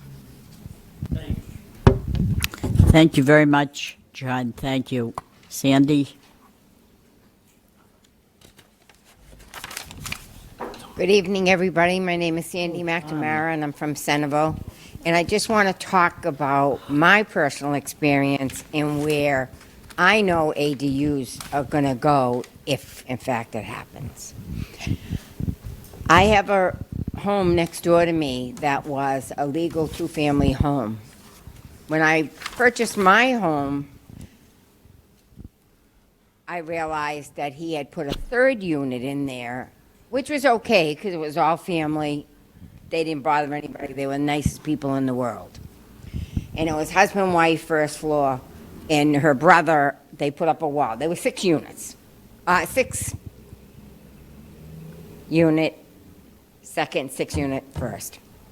So first floor put up a wall, so there was 3 on one side and 3 on the other side. Her and her husband was on one, her brother was on the other. And again, the daughter was upstairs in the second floor, never bothered anybody, very, very nice people. Started to get older, never one permit was ever issued for any work they ever did, including the illegal driveways that were put in, but that's not here or there. So over the years, they started getting older and decided they wanted to try to see if they could sell the home. First, it was on the books as illegal 2, so they came to zoning and tried to make it illegal 3. An exception was made under the circumstances.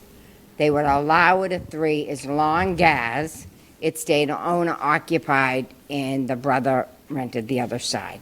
If something happened to either party, then that was no longer, it would go back to illegal 2. So then, and now they knew they couldn't sell for the money they wanted to, so they stayed. Then the brother passed, then the husband passed, and now the kids are thinking about what they're going to do for mom. So they come back to zoning, and, no, I'm sorry, I'm lying. They decided to sell. They did sell. A man purchased it and was there only to rehab it and flip it. Again, he came to zoning because of that stipulation that was put on owner occupied, that it had to stay that in order for it to be a 3. So they realized it was illegal, that the zoning didn't have a right to put that stipulation there, and removed it. And even though a lot of us first came to speak and weren't allowed to, and then when we were allowed to speak, we were kind of trouble with the video. I wasn't present, I was on Zoom, and they couldn't hear me. But anyway, so the man went, he rehabbed 3 units, 2 on the first, 1 on the second, and sold it for very much money, but wanted to try to convert, before he sold it, the attic. Fire department wrote in a statement I have that it could only be used for storage, nothing more, nothing less. That it could not be used for anything else. So the building department issued a permit stating that they could have an extended bedroom from the second floor to the attic, an extended bedroom. Even though my experience as a health inspector for 30 years, or how many I've been in the city, they didn't have the headspace to even do that. But anyways, they allowed it, so that's not here or there. So now he sells. And now the new owner decides to rehab the whole attic and put in a whole brand new apartment. When he pulled the first permit to say he wanted to put in a second means of egress, I complained. I said, why? For an extended bedroom? Why does he need a second means of egress for that bedroom? He doesn't. He has his second means for the apartment. Why would he need it for that? Well, I want that. Let him put in a fire escape. Same meaning. Nope, he insisted on the second means of egress. I said, I'm telling you guys, he's going to put in a unit. Nope, that ain't going to happen. We're not going to allow it. The man then, when the waters comes, pulls a permit for an extended condo in the attic. Expression I've never heard. But so, again, and it was just for a 1-bedroom, he tells me. So now I'm watching. washer, dryer, brand new going up, refrigerator, stove going up, the whole bit. So now, today, I know there's a complete apartment in that unit, in the attic. So I calls here to complain because of the fact, again, they definitely don't have the parking, that's for sure. They don't have legal driveways, they're using them, but they never got a curb cut like I was forced to do. But my response was, I asked Mr. Fuller, where did it ever come into an extended condo from the second unit? I've never in my life heard that statement. And he said, and didn't answer, and said he'd call the owner tomorrow. And that's where it stood. And that's exactly what's going to happen to these ADUs, if in fact they were ever even allowed. Stuff like this is happening throughout the city. And again, if you go to Back Central, I'll bet you 98% of those single families have a full kitchen in the basement. I was raised Portuguese, and we were allowed down in the basement, not in the beautiful upstairs where it was entertainment, and anybody Portuguese will probably tell me the same. You know, we ate everything from down, and they were gorgeous. I'm not saying they weren't, but, and that exists. And are they legal? Do they have permits? I'll bet you now, I can tell you no. Because again, the enforcement isn't there, and landlords, not landlords, take that away. Private developers have been allowed to come into this city and do whatever they want, and has been issued the permits for whatever they've done. Has there been an inspection? I can honestly say next door to me, if there was an inspection, I don't think that man would have been able to build as much as he's building that attic today. That's my belief. But then again, if he pulled a permit and wrote right on his permit, he was doing an extended condo, he called it, and they accepted it, then what can we do? And again, that's what's going to happen the minute that door is opened for, and here's another example. If my land is big enough and I decide, okay, I don't want anybody in my house, I can build another house on my land. And it will be legal as long as I put a breezeway, a catwalk that connects the two together. Then, under that law, the ADU, they can't stop me. So again, it's something I think the city really is just cutting their own throats by even thinking about entertaining that, because again, it's going to happen throughout the city, and it's a shame. Thank you. Thank you, Sandy.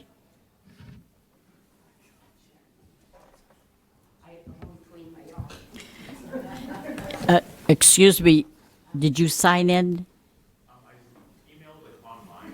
I'm not saying you have to sign in to speak. Did you sign the sheet? Okay, I just want to have a count of the people that are in the room. That's all right. Thank you, that's okay. Appreciate it. So, good evening, everybody. My name is Ray Sam Donkalholm. I'm formerly of the Centerville neighborhood. However, I still actively work, live, play, etc. in Lowell. So the matter of ADUs was... And I'm sorry, I need your address for the city clerk. Yes. So that would be 443 Arlington Street.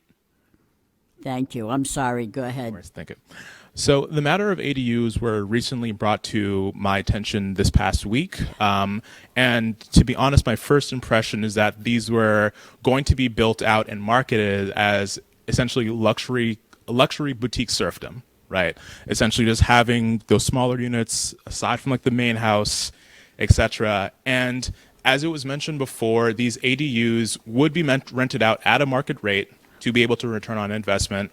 yes, Lowell does have an affordability problem, and it's affected our ability to be able to return back to the city, to be able to find something that was like feasible for our fiscal future. So I think like as we're talking about the ADUs, like we really have to have like a good level set of like who this is actually going to be beneficial for. Is this something that's marketed to be beneficial for like future residents of Lowell, current like property owners of Lowell, potential developers, etc. And if we are looking to actually have Lowell keep affordability, then I would suggest like having like non-market housing be a part of the conversation. Cooperative home ownership should be part of the conversation, and yes, rent control on a state level should also be a part of that conversation as well. And as a young professional who again still works, lives, plays in this city, I could not imagine myself like setting up a future in an ADU. So that's all. So am I to believe you're against it, oppose it? Yeah, I am opposed to ADUs as a solution to Okay. affordable housing. Okay. Thank you so much. Thank you, Ray.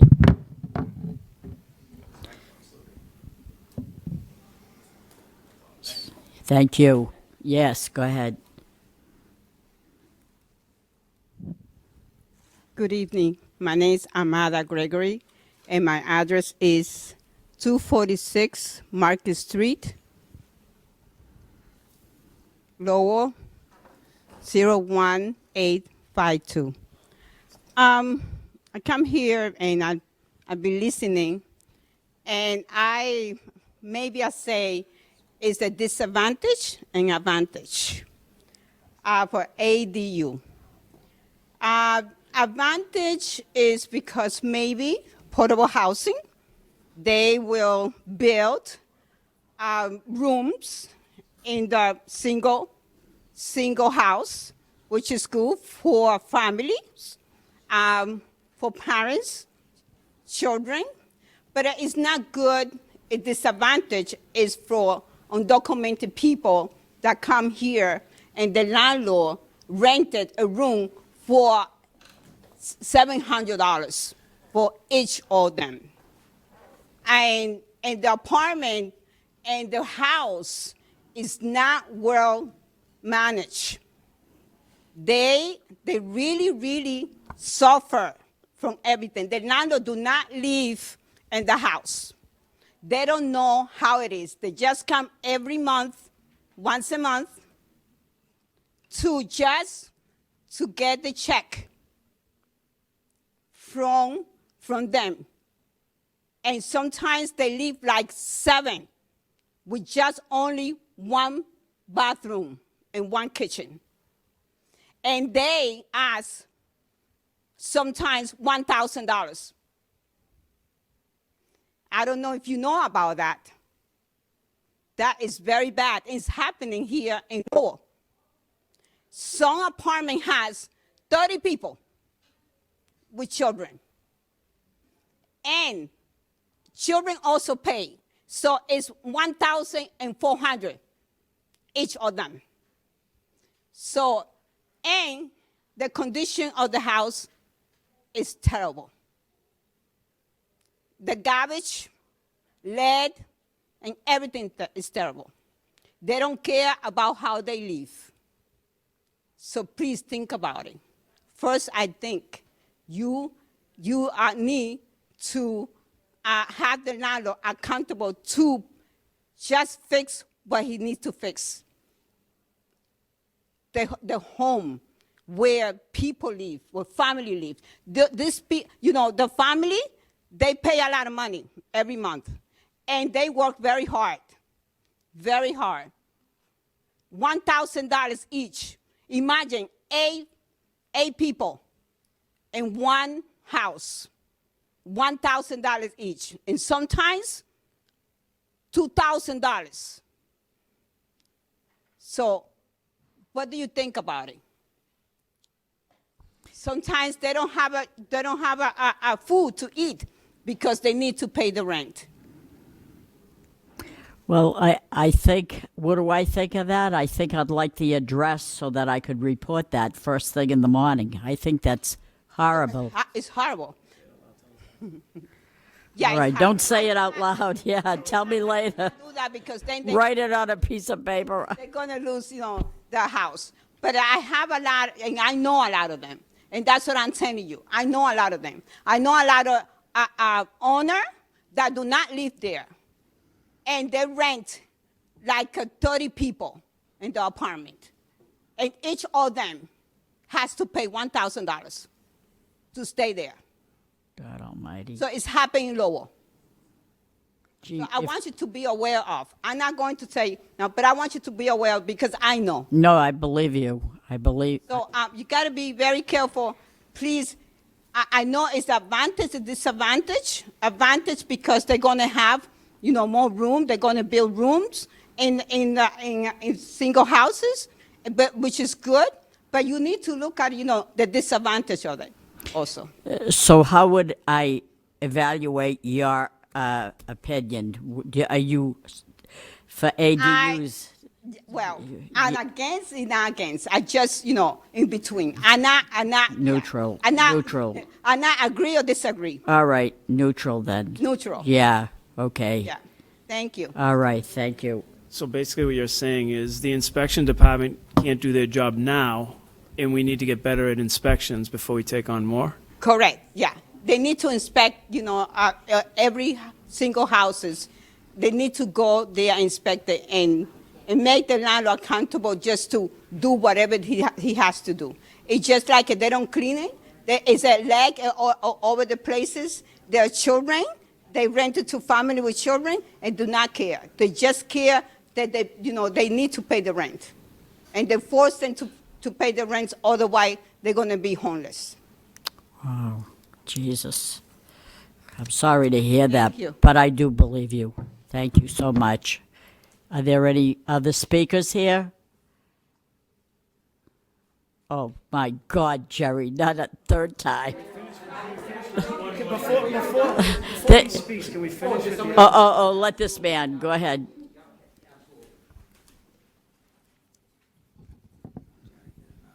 Good evening. My name is Paul Gaudette. I live at 4 Bertram Street, which is in the Highlands section of Lowell. I'd like us to think of housing as a staircase. And the first step is leaving the sidewalk where many people find themselves and want to take the first step to a place where they are housed with a roof and walls and a secure key. And for many, that step is just too high to take. And so I think it's a very simple moral argument that we need to increase the access from the sidewalk to a roof. And I think ADUs are one small part of that solution that I think we should consider. Building affordable housing, even with enlightened developers, is quite a challenge. Government doesn't provide the kind of subsidies or supports in a timely way to solve the crisis that we're in. And so I think we need to be creative and trying to find some options. The unhoused population has many different causes, and they're going to take lots of different solutions. But there are people who are working full-time who are unhoused. And you imagine that. Couldn't we find more solutions for basic housing for one person, like a single occupancy room? There are very few of those in the city, from my understanding, and that new construction very rarely is just a bunch of affordable studio apartments, which would go a long way to solving the problem. So I don't have all the answers, but I think as a community, we need to be creative, and I think ADUs are part of that solution. I would recommend that we proceed in favor. So Paul, can I ask a question that with the statement that you just said? Because I'm not expressing an opinion, but the previous speaker to you spoke and said the situation that she saw there, and you said something about unhoused people, at least the ADUs will give them a place to live, and take them from that step of the sidewalk into the house. But how would you do that if I report this person, this landlord, and then I'm going to be forcing all these people putting them out back into on the the street, street? yes. So what do I do as a human being? Do I bite my pride and let them still live there under that condition, or do I put them on the sidewalk? See, that's what I'm. problem. You see what I'm saying? And I'm troubled by it. But I don't like the fact that this landlord is getting away by taking advantage of these people, and yet if I turn them in, those people are going to be out in the street. So I don't know what to do. I don't. Go ahead. You have the answer? We do have an obligation because as a child, I was walking from Midland Street to the bus stop as a freshman in high school. And the corner of Forest Street and Chelmsford Street, a fire started and 3 kids perished, and they were our friends. And there is humanity on the other side too, that we have to inspect what we expect out of these places. And when we look at the city right now, there's an infrastructure that's been failing for 100 years. And we're trying to add to it on this end. We got a consent decree out at the wastewater treatment plant that the feds are coming in and saying, you need to do this by a certain date, and we just ignored it. So now you're talking, it's about $500 million to $1 billion to do sewer separation in this city. So as we start doing these things, you have to remember what you're taking on as we talk about people and we start going through all these things. Heat islands, we went over heat islands 100 times. Where are the heat islands mostly? In the most dense areas. So there's a lot of implications to this that I just think the conversation has to continue like this before we get to a conclusion and say, let's just vote it forward for our city. And that's all we're saying is in my opinion, it is keep listening and keep writing and have DPD keep looking, because we just heard that. And that's like amazing to me. So in my opinion, we have to inspect it. It's an obligation to inspect those houses. If that place ever caught on fire, if something went wrong, we'd never live with ourselves. So what is the alternative? I think I don't have the answer. They're not my relatives, so if I get an ADU, they're not coming to my house because I'm not putting it on the back. And in my neighborhood, it's college. So if people are putting things on over there, it's more so for a college person probably than it would be for their young child. So there are a lot of, different districts that have different issues that you're trying to melt into one little piece as quick as possible. This came out, what was the first one, May 21st? First one was,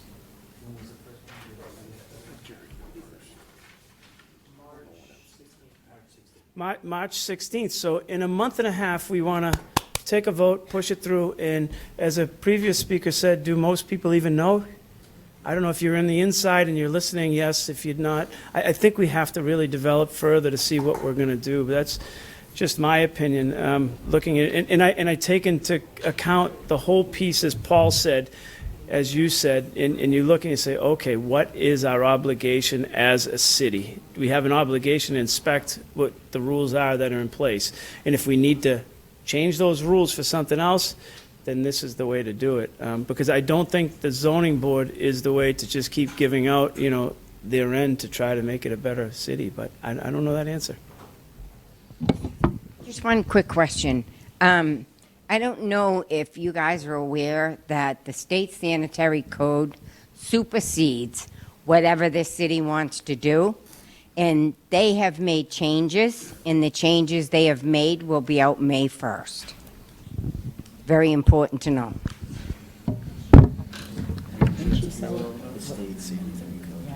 When? May 1st. May 1st. Should ask Camilo about that. Are you aware of that, Camilio? Yeah, so we're going to be taking a look at that. All right.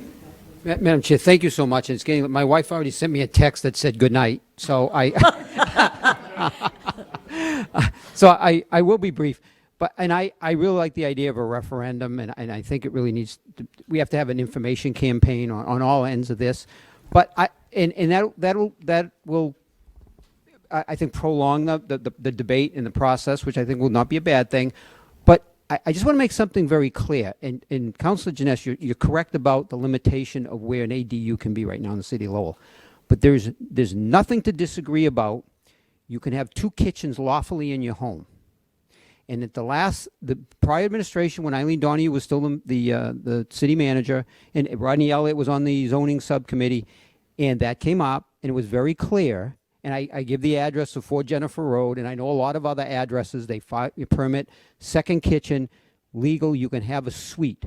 So what I'm saying is that the building department, right now, if there are people that want to have someplace to put mom and dad or their children, you can't have a locked door. It's got to be free-flowing. It's got to be the wording is right in there is why the building inspector will allow the second kitchen to stay. The wording is in this ordinance. So I just want to, again. I just want to ask you a question about that second kitchen. Yeah. When did that take place? That's Council, that's been like that for decades. Okay, hear what you just said? I have a 2-family house on Royal Street. Yep. We bought it 2-family, and I had a tenant that lived upstairs for many, many, many years. I only raised her rent one time in about 20 years for $1. I raised it $1 because she was a good person. She was clean, never bothered anybody, and I could have got a hoodlum up there. She only had a cat, and I loved this lady, and so she was there. When she moved, she got ill and moved in to New York with her daughter. Be that as it may, I didn't want to rent anymore. Now, it was a 10-room home, so I made a summer room upstairs for my 4 children. I gave them each a room because we didn't have them. They were doubled up downstairs, but upstairs they had summer rooms, and they each had their own room. Having said that, I said, gee, why are we paying more? Maybe we can, not pay more because we're not renting anymore. Maybe we could save some money that way. I called the city. The city come down and said, oh, no, you can't get a discount. You got to, until you get rid of this sink in the bathroom. Well, the bathroom you can keep, but until you get rid of that sink, I didn't want to rip the sink out, so I never did any more about it. And now you're telling me I could have had that second sink there? What the heck? I want a rebate. Where's the what I can tell you, and Francesca gave a presentation, it's in the ADU presentation, when Christine McCall was still here, matter of fact, that you can lawfully have a second kitchen in the city of Lowell. Well, I guess that inspector didn't know that because he told me to take it. Is that correct, Dylan? Yes. Yes. Okay. So it's not a debate. It's not a debate. I talked to a council, said, let's agree to disagree. I said, there's nothing to disagree about. Okay. So my thing is, Joe Guthrie, when he was the building inspector, commissioner, he helped people. Yes, he guided them through the process to be able to build that, legally do it, and still and create a suite. It's not an ADU technically, Council. You're absolutely correct. It's only in a limited zone where it doesn't even make any sense. Understood that. But I'm just trying to, if this discussion is taking place in the public, let's talk about what really can and cannot happen and what we're talking about. That's all I really want. Thank you. Okay, you're welcome. Go ahead. Thank you, Madam Chair. I never disagreed with you about the second kitchen thing, so don't think that I did. I agree that's allowed, and if that's allowed, as it is, really we're talking about is someone allowed to put a wall there with a locked door. That's all we're talking about. It's a pretty minor change. Can I just ask a question? Because I know that a number of you said that it's a good idea to put that question on the ballot. And it bothers me when it says non-binding. That means that if the majority of people go to vote and they don't support it or they do support it, non-binding means, so what? It's not law. We don't have to do anything about it. So why are you saying non-binding? Why don't you say a binding referendum question? Because I firmly believe that the public, see, we can disagree, but the majority rules. Did you ever hear that? The majority rules. I might not agree with the majority, but the majority rules. So why are you saying I was non-binding? informed that you can't put in a binding. So you you can can't? only That is correct. do a non-binding referendum. But again, it goes back to what one of the speakers had said, that you can bring a referendum question to the people and have them come back. And I do think that as we go along, a lot of things come back and they say about the mayor thing. That is definitely there. We didn't push it off. It's in, I think, Wayne's subcommittee. No, it's election. It's elections. I'm sorry. It's in elections. And they're going through the city council piece and saying the rules and elections. And so it is still here. But as we got bogged down all the way through everything that we do in the council, you got to have time for the clerk to meet with us and you get the experts here. And there's just a lot of moving pieces to subcommittees. This has taken precedent over a lot of our subcommittees right now. So, and I think it's valuable to sit here and try to do this first and then try to get back to that piece. But that hasn't fallen off to the wayside. And truthfully, I'm okay with whatever way the mayor's elected. I think it's a diversion from what we do. But that's just my opinion. I don't really care that much on how a mayor is elected, but whatever it is, if someone picks it, it's okay by me. And people can say, well, isn't that your job? Weren't you elected to make decisions? Yes, we were elected to make decisions, but I think something important as to who the mayor is or how do you want your neighborhood to look, I think it's the public. I think it's the people, for the people, by the people. That's my philosophy. It isn't what I say. I'm just a messenger. Do you hear me? But so that's how I firmly believe it. I know it's my obligation to represent you, but I think there are certain issues that the public should weigh in and it should be their decision, not mine. That's just my opinion. Is there anybody else that wants to speak or ask a question? Jerry, you're done? Thank you very much for coming out. You could be doing anything else and watching. Rita, real quick. Oh. I just have one more question, just to clarify again, on the family suites or an in-law suite, that is completely allowed as long as there's not a locked door anywhere in the district. And is that a costly process to go through? Like, it's not by right, it's not? It is by right. You go to the building department and you apply for the permit, and you have to have obviously the plans. But I will tell you right now, the cost right now to put in a kitchen, a full bath, if anybody wants to research that right now, and the cost of labor, before it was material, with COVID, but right now it's the cost. I do financing for construction, 1B projects, do youth work with mass development, so we can do affordable housing, some beautiful places in Senegal we did. The cost of this stuff has gone up exponentially. I was actually going to comment about that as well. So Motion to adjourn by Eric Gitchia, seconded by Mr. Saber. Thank you, everyone, for coming out. Thank you. Thank you so much. Give yourself a round of applause. Thank you very much. I'm proud of you. Proud of you.